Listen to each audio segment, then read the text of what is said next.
Chapter 3. Attack by Stratagem. In the practical art of war, the best thing of all is to take the enemy's country whole and intact.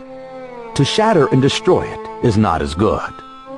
So too, it is better to recapture an entire army than to destroy it. To capture a regiment, a detachment, or an entire company than to destroy them.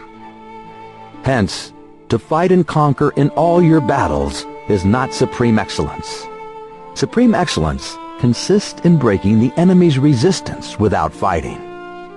Thus, the highest form of generalship is to balk the enemy's plans. The next best is to prevent the junction of the enemy's forces. The next in order is to attack the enemy's army in the field.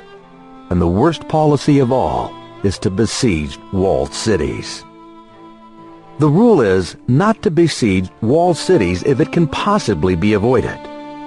The preparation of mantlets, movable shelters, and various implements of war will take up to 3 whole months. And the piling up of mounds over against the walls will take 3 months more. The general, unable to control his irritation, will launch his men to the assault like swarming ants, with the result that 1/3 of his men are slain, while the town still remains untaken. Such are the disastrous effects of a siege. Therefore, the skillful leader subdues the enemy's troops without any fighting. He captures their cities without laying siege to them. He overthrows their kingdom without lengthy operations in the field. With his forces intact, he will dispute the mastery of the empire, and thus, without losing a man, his triumph will be complete. This is the method of attacking by stratagem. It is the rule in war, if our forces are 10 to the enemy's 1, to surround him; if 5 to 1, to attack him; if twice as numerous, to divide our army into 2. If equally matched, we can offer battle. If slightly inferior in numbers, we can avoid the enemy. If quite unequal in every way, we can flee from him. Hence, though an obstinate fight may be made by a small force, in the end, it must be captured by the larger force. Now the general is the bulwark of the state. If the bulwark is complete at all points, the state will be strong. If the bulwark is defective, the state will be weak. There are 3 ways in which a ruler can bring misfortune upon his army. 1.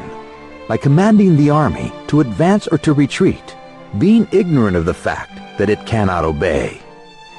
This is called hobbling the army. 2. By attempting to govern an army in the same way as he administers a kingdom, being ignorant of the conditions which obtain in an army. This causes restlessness in the soldiers' minds. 3. By employing the officers of his army without discrimination, through ignorance of the military principles of adaptation to circumstances. This shakes the confidence of the soldiers. When the army is restless and distrustful, trouble is sure to come from the other feudal lords. This is simply bringing anarchy into the army and flinging victory away.